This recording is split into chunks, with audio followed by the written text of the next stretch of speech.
Well, well, well. Look who made it out.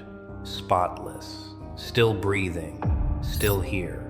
After everything they threw at you, after every coordinated whisper, every manufactured crisis, every quiet little sabotage dressed up in concern, you didn't just survive it. You came out the other side with a cigar in your hand and a smirk they can't explain. And if you want to understand the philosophy behind why people like you don't break, why the ones who get thrown into the fire come out laughing, then you need to get your hands on the Joker Doctrine. The Art of the Last Laugh. The complete manual for people who were written off, underestimated, and left for dead, and chose to make it the funniest thing that ever happened to them. Link is right below this video. Go get it. They called it fire, you called it fuel, and that right there, is the difference between someone who was built for this world and someone who was just passing through it. Because you were supposed to break. Let's be brutally honest about that. You were supposed to shatter into something they could sweep up, catalog, and move on from. You were supposed to become a cautionary tale, something people whispered about at dinner tables as a warning. You were supposed to be the before picture, the collapsed building, the story that ends at chapter 3 with no sequel. But here you are, chapter 37, and the plot just keeps thickening. They wrote your ending before your story was halfway told. How arrogant, how wrong. They threw fire at a person who had already learned to walk through it. They sent storms at someone who had been quiet in hurricanes before. They aimed their best weapons, gossip, exclusion, manipulation, silence, betrayal, at a target that had already absorbed worse and come back cleaner. And now you're laughing. Not the kind of laugh that's nervous or hollow or performed for an audience. The deep, low, unshakable laugh of someone who finally sees the entire board and realizes they were never losing. They were just not done yet. So settle in. Get comfortable. Because what we're about to do together isn't a motivational speech. It isn't a pep talk. It isn't someone handing you flowers and telling you it gets better. This is a reckoning, a dissection, a cold and precise examination of exactly what happened to you, why it happened, who was behind it, and why, despite every coordinated effort to erase you, you are not only still here, but more dangerous, more focused, and more impossible to stop than you have ever been in your life. And somewhere out there, they're watching this. They always watch. And they already know this is about them. This is about you. And the gap between those two sentences, that gap is everything. Let's not soften it. Let's not call it a misunderstanding or a rough patch or a difficult season. What happened to you was a coordinated effort to end your credibility, drain your confidence, and collapse the version of yourself that was too bright for people to look at directly. It wasn't random. It wasn't accidental. People who accidentally hurt others don't sustain the effort for months and years. Accidents fade, campaigns don't. And what was launched against you was a campaign. They started with your reputation, because that was the easiest lever. They understood that if they could control how others perceived you before those people ever had a chance to form their own opinion, they could build a wall between you and your own potential allies. They whispered just loudly enough to be overheard. They framed their gossip as concern. They made cruelty look like caution. I'm only telling you this because I care, and it worked for a while. Because people trust a warning more than they trust a stranger. That's human nature. And these people knew how to exploit human nature with surgical precision. Then they came for your peace.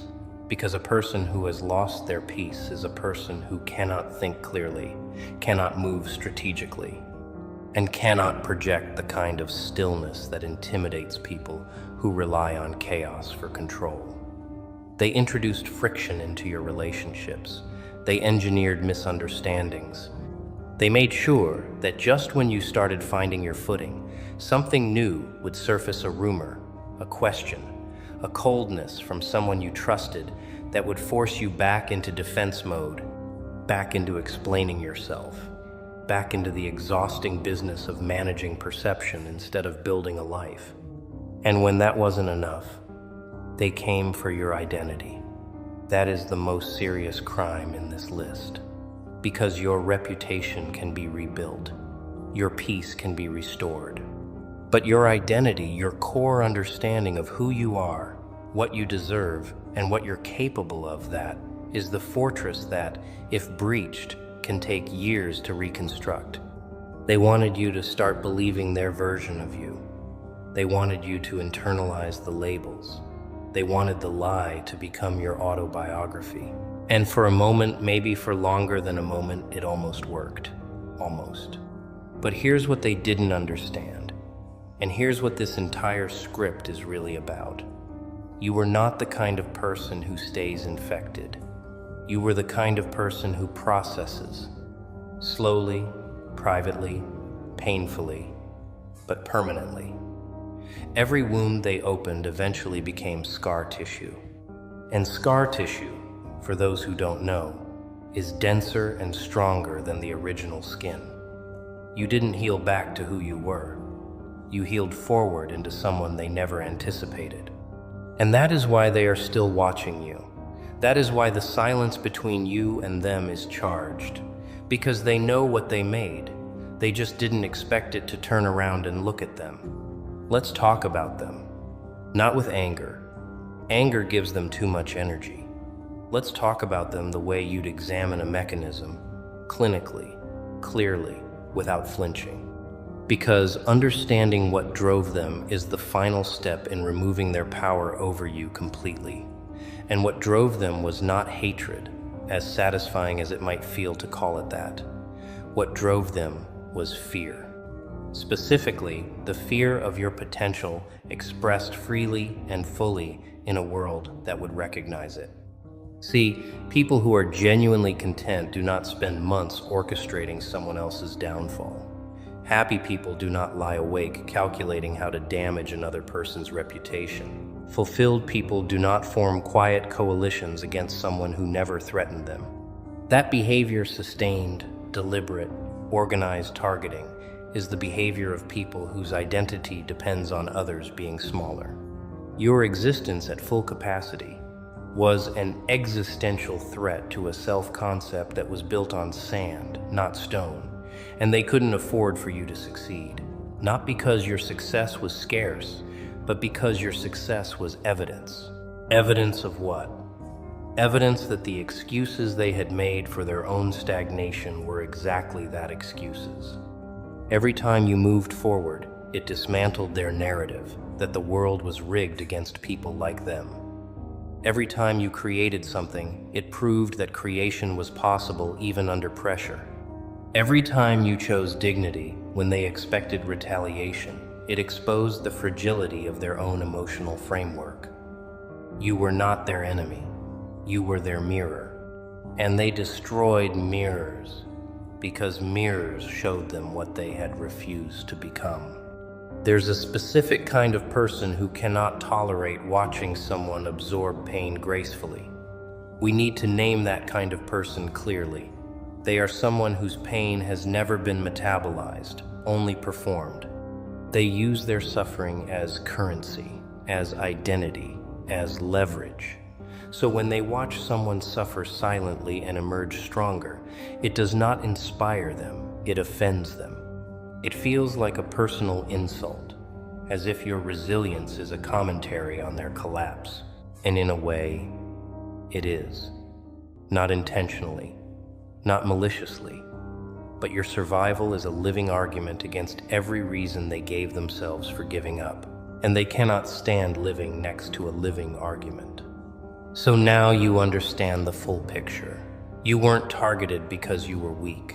You were targeted because you were strong, in ways that threatened people who had mistaken weakness for safety. They came after you, not because you did something wrong, but because who you are, what you represent, what you refuse to stop being, is the exact thing their entire internal architecture was built to suppress in themselves. They outsourced that suppression onto you, and you refuse to stay suppressed. which is why you're here, which is why they're not. At some point, and you'll remember exactly when you stopped explaining yourself. Maybe it was after one explanation too many that landed on closed ears. Maybe it was after you realized that no version of the truth you offered was ever going to be accepted by people who were committed to a specific interpretation of you. Or maybe it was something quieter than that, a slow internal realization that your energy was finite and your purpose was not. Whatever the reason, you stopped. And the moment you stopped, everything changed. Because silence, to people who traffic in chaos, is not peaceful. Silence, to people who rely on your reaction as their source of power, is a weapon more devastating than any argument you could have made. Your silence told them, "I no longer consider you worth engaging." Your silence told them, "I have already resolved this in my own mind and moved on." Your silence told them, "Whatever narrative you are building about me is being constructed without my participation, and I am comfortable with that, because I am no longer living inside your story." And that was unbearable to them. They needed your voice. They needed your defense. They needed the fight, because the fight was how they maintained relevance in your life. As long as you were reacting even negatively, even in righteous anger, they had a role to play. They were the antagonist in an active story. But the moment you went silent, you removed them from the story entirely. You didn't banish them dramatically. You simply stopped writing them in. And there is nothing more destabilizing to a person whose identity is built on conflict than discovering they have been written out quietly, without ceremony, without even the dignity of a confrontation. Your silence also did something else, something they didn't anticipate. It gave you time. Time to build, time to think, time to position yourself. While they were busy generating noise, interpreting your silence as defeat, telling people you had cracked, you were doing something far more dangerous. You were becoming. In the absence of their chaos, in the empty space created by your withdrawal from their narrative, you were assembling the next version of yourself, piece by piece, decision by decision, choice by choice, in the kind of focused, protected quiet that produces the most transformative results in a human life. And then you reappeared, not with a speech, not with a public vindication, not with receipts spread across a table for everyone to examine. You reappeared simply as yourself, but a version of yourself so clearly advanced, so visibly undamaged, so radiantly intact that no speech was necessary. The reappearance was the speech. The continued existence was the argument. The laugh, that low, certain, unperformable laugh, was the closing statement. And the silence that followed from their side, that was the verdict. Here is the part they will never be able to make peace with. They paid for your upgrade. Every trap they set, every false narrative they circulated, every door they tried to close, every relationship they tried to poison, all of it. Every single coordinated act of destruction functioned as investment capital in the version of you that now exists. They were trying to bury you. What they were actually doing, without knowing it, was composting. And from that compost, something grew that their best efforts could not have produced any other way. You learned discernment, not the performative kind that people talk about at dinner parties, but the deep, bone-level kind that comes only from having been betrayed by someone whose loyalty you never questioned. You learn to read rooms in seconds. You learn to identify the specific texture of a smile that doesn't reach the eyes. You learn to notice who in a group goes quiet when your name comes up. You developed a radar so finely tuned that you can detect insincerity the way some people detect rain before the clouds arrive, not from evidence, but from a change in pressure. That radar, they paid for it. You learned patience. Not passive waiting, but the active strategic patience of someone who has seen what happens when people play the long game versus the short game, and chose the long game by necessity and then by design. You learned that most situations that feel like emergencies in the moment are not, and that the people who treat everything as an emergency are almost always the ones with the least structural stability underneath. You became unrushable, unpressured, impossible to panic into poor decisions. In a world full of reactive people, you became a still point. Try pricing that in any market you can think of. You learned the precise weight of your own company when you were stripped of the relationships that turned out to be transactional, conditional, or weaponized, when you were left with only yourself. During the hardest chapters, you discovered that yourself was actually enough, more than enough.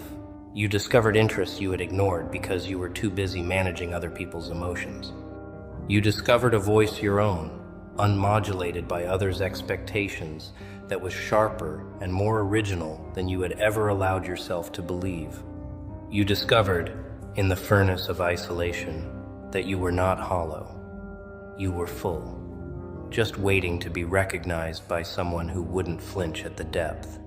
And finally, most devastatingly, from their perspective, you learned how to not need their opinion, not as a posture, not as a coping mechanism, but as an actual operational reality. You genuinely stopped requiring their validation to know your own worth. And a person who does not need external validation to feel legitimate is a person who cannot be controlled, cannot be leveraged, cannot be destabilized by rumors or withdrawal of approval or public diminishment. You became, in every sense that matters, free. And the irony is thick enough to cut. They spent years trying to imprison you. What they actually built was the conditions for your liberation. Let's talk about the laugh, because it deserves its own chapter. Not a chuckle, not a performance. Not the kind of laugh you do at a party when someone says something mildly amusing and you want to seem engaged. The laugh we're talking about is the laugh that emerges in private, usually alone, sometimes in the car or in the bathroom at 2 a.m. When something clicks so completely that your body produces sound before your mind catches up, it is the laugh of someone who just understood the whole joke, and the joke was about them, and you were the punchline they thought they controlled. That laugh is the sound of perspective arriving. It is the sound of, oh, so that's what that was, reverberating through years of experience, that suddenly reorganizes itself into a coherent and almost elegant pattern. It is the sound of the chessboard becoming visible after you've been playing in the dark and realizing that what looked like a series of losses was actually a path, and the path was always leading here. And here is good. Better than good. Here is the position they were terrified you'd reach, and you reached it not in spite of what they did, but accelerated by it. And here is what makes that laugh so dangerous to people who built their strategy on your suffering. It is not bitter. Bitter laughter is still owned by the people who caused the pain. It is still their imprint on you, vibrating through your chest. But this laugh, this is clean. This laugh belongs to no one but you.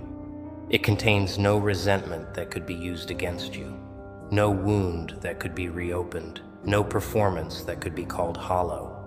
It is the laugh of someone who has genuinely moved through it, not around it, not above it, but through it, carrying everything they needed to carry and releasing everything they needed to release.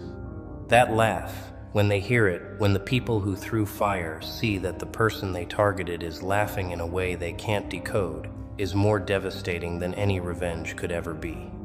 Because revenge would give them a role. Revenge would place them inside your story as the reason you acted.